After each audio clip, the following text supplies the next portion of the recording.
Hey, good morning. Good Sunday morning. Y'all, it is a beautiful day here in Jacksonville. It is gorgeous. I am going to get on my dinner. Today, I am going to have corned beef and cabbage.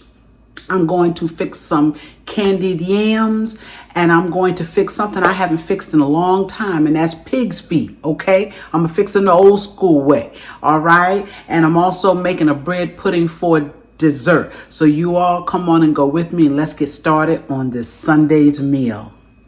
Hey y'all, good morning. Good morning. This Sunday, I'm going to be fixing a piece of corned beef, okay? I'm cooking what I have in my freezer, all right? And I know I've done corned beef before, but like I said, this is what I had out there. So we're trying to cook up what we have in the house without having to go out and buy anything, okay? So this is one of the dishes I'm making. This corned beef is as simple as it gets, okay? Most of them will come with a little seasoning packet, and it's just a little tiny something, okay? I'm gonna open it up, and I'm gonna put it on top of this corned beef. It's like little seeds and beads, and okay? That's it. Put that on now. All right. And I'm going to put a little bit of black pepper. You need no other seasoning. None. Zero. And especially salt. Do not put salt on this corned beef. Okay, you use that seasoning packet. A little bit of black pepper. Should have had my onion, y'all. Should have had my onion. Where is my onions? Onions.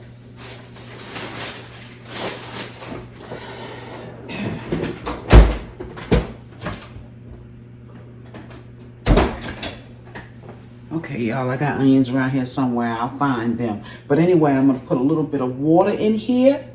I'm going to cut up one onion. I'm going to cover it up. It's going to cook at 325, anywhere between 3.5, 4 hours. I know, this little piece of meat. But if you want it tender, you need to let it cook and cook slow, okay? I'll be right back.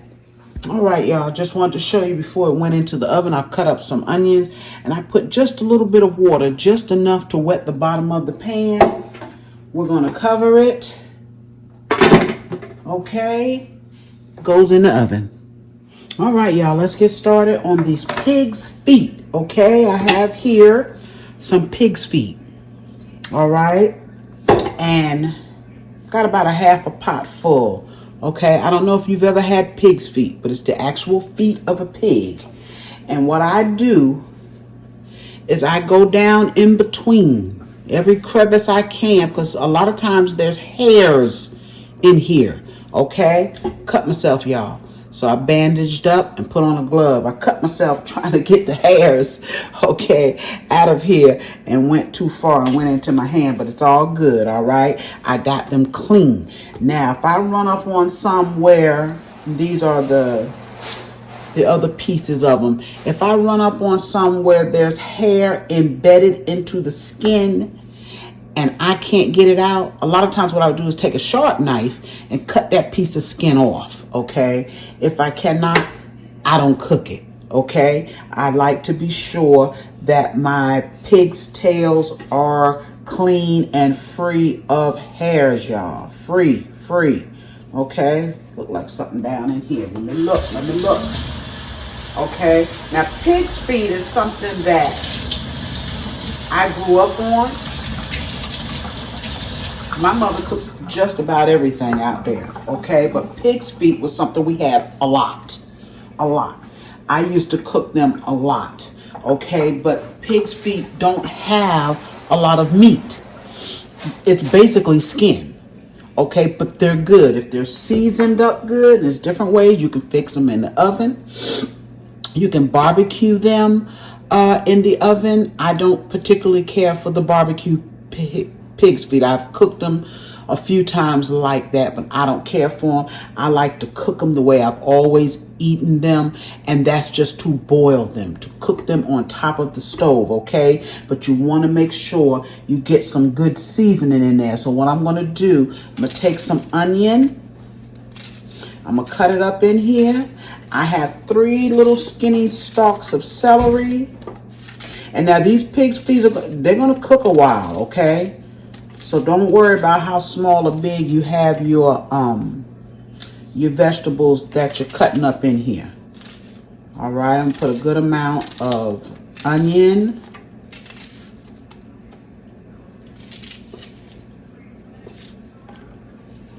Yes, this is the epitome of soul food, y'all. Yes, it is. Yes, it is. I've got some celery here that I've washed off. Like I said, it's 3 little skinny stalks. I'm going to take and cut them up in here. Not small. I'm just going to cut them up, okay? It's for the flavor. Got a couple of leaves on here. They're going in too. You want these to have flavor, even if it's just to eat the skin, y'all. And pig's feet, if you've never had them, they're sticky. Sticky, sticky, sticky. When they're cooked, they're sticky. But like I said, I used to cook them all the time. They don't have enough meat. So if I cook them, I always have a second meat. Okay, this is some garlic powder. I'm just going to do a little garlic on these. You put as much as you want. I've got some onion, granulated onion. I'm going to put some of that in there. All right. I've got some all-purpose. I'm going to put some in there. Oh, yeah, y'all. These are going to be good. These are going to be good. I'll put some black pepper in them. Let me open the other side and just kind of dump a little bit. Not a lot, but just a little in here. Okay. And some salt. We won't overdo it with the salt. All right. And some Lorry's. That's it, y'all. That's enough. All right. That is our pig's feet. I'm going to cover them with water. Okay. I'm going to put them on the stove. These are going to cook at least a couple of hours. Okay. Maybe 2.5 hours. If it's any more than that, I will let you know. But like I said, I'm going to cover these in water. And they're going to be yum, yum, y'all.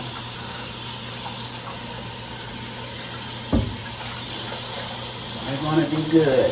Just keep a check on them because your water will boil down. Okay. If you want to do these in an Instapot, knock yourself out. I like doing them on top of the stove. Okay. See, I have covered them with water. They're going on the stove. I'm going to put a lid on this pot. Of course, I'm going to kind of tilt it because this is pork, so it can easily boil over. So just keep an eye on it.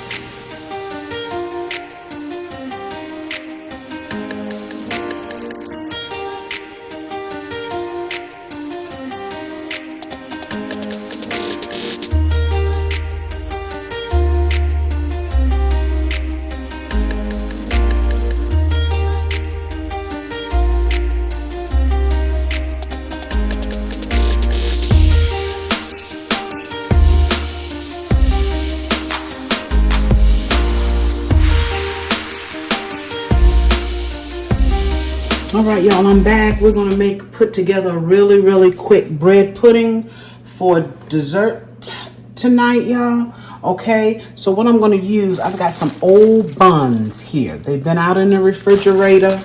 Okay, they're just some buns.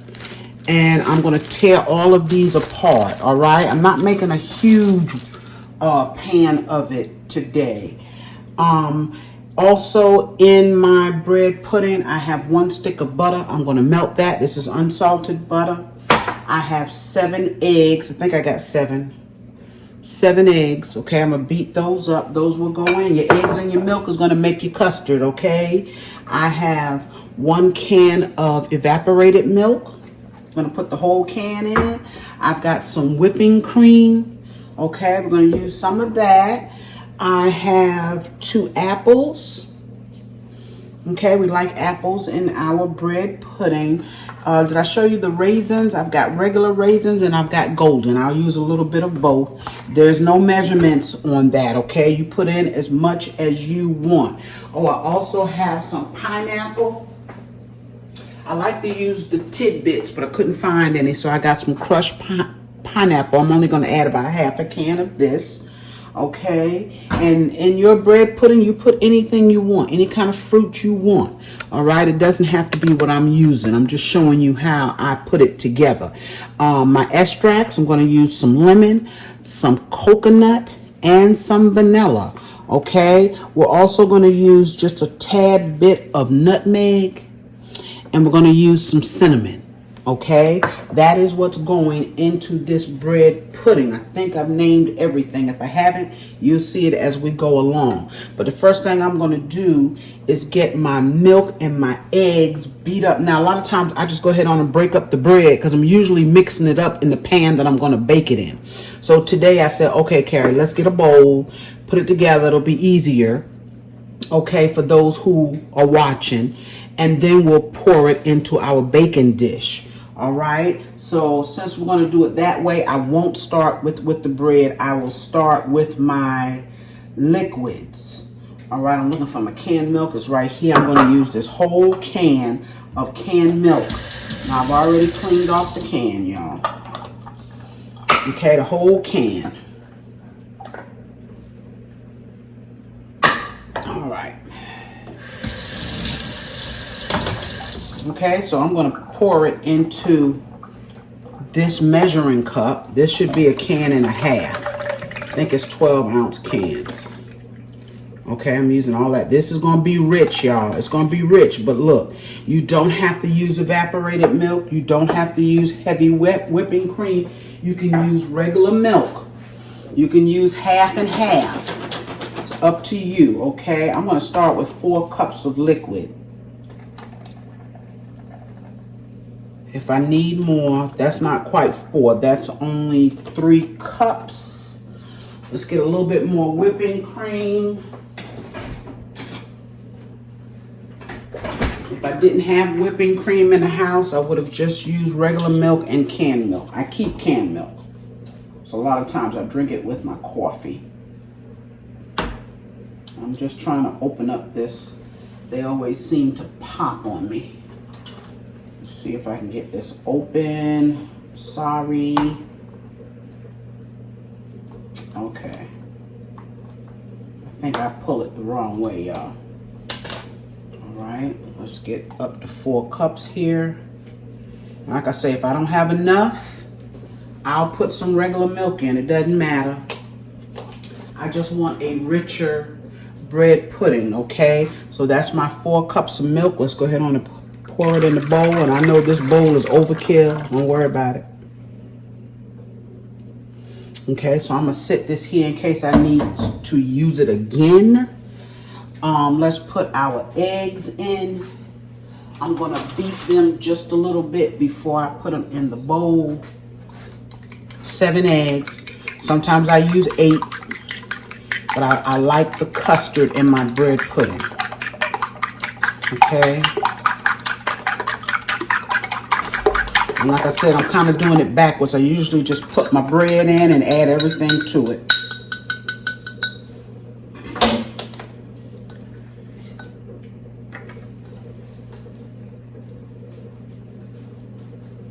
But of course, it's easier to stir up in a bowl. Okay, that's my eggs and my milk. I need to get my butter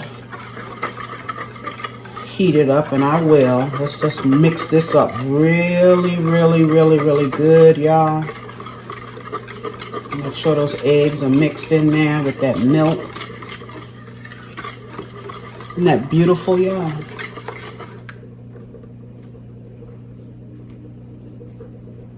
I want all my egg, y'all. I'm just sitting the stuff over here. Let's go ahead on and put in our vanilla flavor. Use as much as you want. That's about a teaspoon and a half. I'll put in a little less coconut and lemon. If you don't want to use all of these, that's coconut. You don't have to. And a little bit of lemon. Those are both about a half a teaspoon, okay? Let's put in some nutmeg. And I only use a little nutmeg. And let's put in our cinnamon. Now I have not, and I put in more cinnamon than anything, y'all. I have not peeled my apples yet. I will.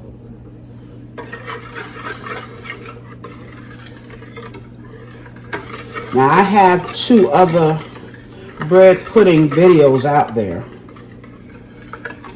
And like I said, I usually stir them right up in the baking dish. I usually pour this on top of my bread. It's all good. Okay.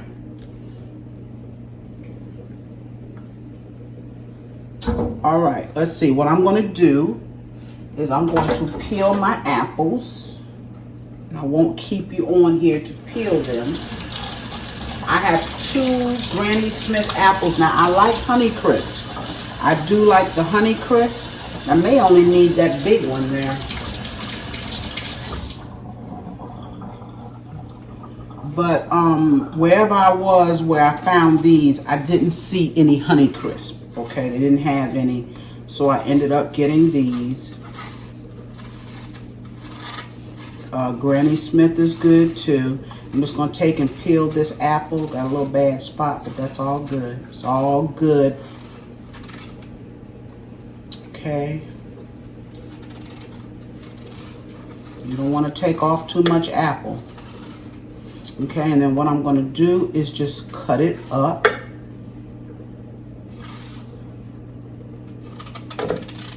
Take and cut as close to the core as you can. And then we're just going to take and we're going to cut it up in here. That's simple. Okay.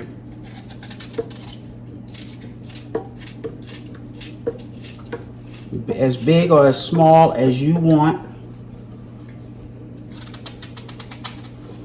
All right, I'm going to finish cutting up this one apple and I'll be right back. All right, y'all, I only cut up one apple. I have torn up, this is my 3rd piece of bread, okay? And it doesn't matter what kind of bread you use, and the older it is, the better it is, okay? This is my 3rd bun, and we'll look to see. And y'all know what I forgot to put in here is my sugar. Y'all let me forget my sugar.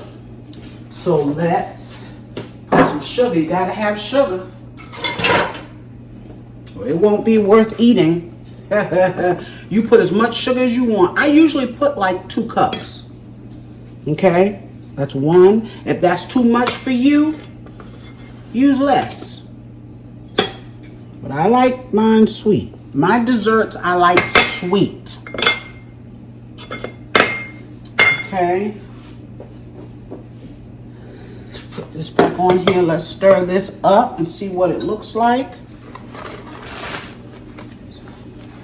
And we're going to always add the milk. Like I said, always add the milk. Isn't that gorgeous, y'all? Okay, so we have our sugar. We have our apples. That was just a huge apple, y'all. We can use more bread. I'll put 1 more in here. And then we're going to add our fruit. And bread pudding is that simple. I'm going to let it sit for a good 30 minutes or so to soak up a lot of this liquid so that the bread will soak it up, okay? And then we'll pour it into our baking dish, put it in the oven. I'm going to cook it at 350 for about 45 minutes to an hour. Don't want to dry it out, okay? All right.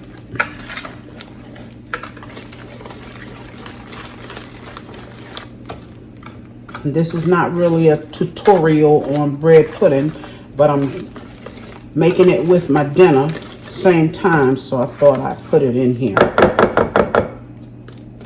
Okay, you got, how did you get in there? All right. right, now let's add our fruit. I've got a can here of crushed pineapple. I'm going in with half this can. It's a big can, it's 20 ounces. So I'm not going to use it all. I'm putting the juice as it comes out too. Just makes it even more yummy, y'all. I told y'all this is my husband's favorite dessert. Okay. So since I said I was going to make it, these are some raisins. Put in as many as you want. Okay. I'm going to put that many of those. That was like a handful because I do have my golden raisins, which I really like.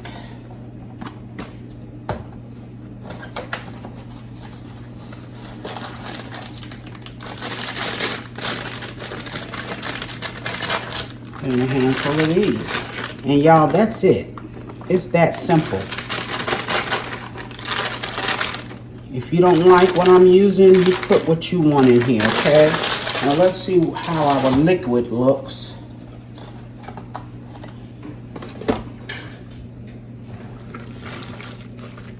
And if we can use one more bun, because it is bread pudding, right? I don't like to overdo it with bread because, like I say, I like the custard in here. Look at that, y'all. Beautiful, beautiful. If it wasn't, oh, I forgot my butter, y'all. Forgot my butter. I melted it. That's 1 stick of butter. 1 stick. We want it all. All right. That's more liquid. Okay, so let's put one more bun and that's it. So I've used 5 buns this size. Okay, it's a good way to get rid of old bread. I've used regular white bread. I've used other kind of buns. Just whatever you have.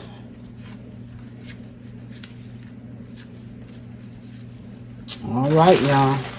I'm going to let this sit for 30 minutes. And then I will come back when I put this in the pan. All right, y'all. I'm back with this bread pudding. It has sat for about 30 minutes or so. We're going to go ahead on and we're going to put it in our dish. Let's see. Do I want to spray this? Maybe just a little bit, y'all. I'm sorry. Sorry. Just a little bit, y'all. I'm going to use some of this stuff here. All right. Used a little bit, y'all. Although I really never do spray it. It's going to come up. It's got butter in it. But it's all good. Okay, so let's take... Let me show you my little bowl here, my little dish, okay? This is usually around the size that I use. I have 2 of these. One is a little bit deeper. So we're going to see if this fits in here. Let's see. Let's hope it does. Yes, it does. Let's see. I need you all in there. Yes. Very good. Almost missed the mark, y'all. That's why I like to do all the mixing in my baking dish. Okay, but we got it in there. Barely, y'all. We got it in there. Okay, I'm going to cook this at 350. I'm going to cover this for the first 30 minutes, okay? And then I'll pull it off and let it continue to cook. But remember, 30 minutes for about anywhere from 45 minutes to an hour. You want it to have just a little jiggle in it when you take it out, okay? Because we want to be sure it's not dried out, all right? So when it's done, I'll be back. All right, y'all, I am back. I am finished with my dinner. I just wanted you to see the finished product. I have some candy yams back there in the back. I hope you can see them, okay? Because it's hot right up in here. I got some rice here, of course. Okay, you know we got rice. And here, what I did was I cut my, look at that, y'all. That is my corned beef and cabbage. Is that beautiful or what? Okay, I went on ahead and sliced. Once that corned beef cooked, it wasn't much. Okay, I got a little piece left. I was hoping to have enough left for a breakfast where I can make some corned beef and hash. So we'll see. But that's my corned beef and cabbage. Look at that cabbage, y'all. I had 2 small cabbages and I fixed that. Okay, and then I want y'all to see these pig's feet. Now, normally when I cook pig's feet, I always fix potato salad. I didn't think about it, okay? But I want y'all to get a look at these pig's feet. They are tender. Tender, tender, tender. Let me get a spoon. Okay, can y'all see down in that pot? I want y'all to see these. I want y'all to see them. Let's grab it this way. Look at those pig's feet, y'all. Yum, yum. We are going to enjoy these, okay? I was supposed to fix a second vegetable. I didn't feel like it, y'all. I didn't feel like it, so I didn't do it. This is enough, all right? And, of course, there is our bread pudding. Now, I just took that out, so what I'm going to do is just wait for it to cool down a little bit. I'm probably just going to make a confectionery sugar glaze to just kind of pour on top of it with a little vanilla in it. Okay? Yes, that is our dinner, y'all. I don't have a plate. I'm sorry. I'm tired now, y'all. Okay? Y'all, thank you for joining me for my Sunday's meal. Y'all remember to like, give me a thumbs up, please share my videos, comment, because you always do, and subscribe to my channel if you have not. Okay, y'all, and I'm gonna see you real soon on another video. Have a good rest of your day.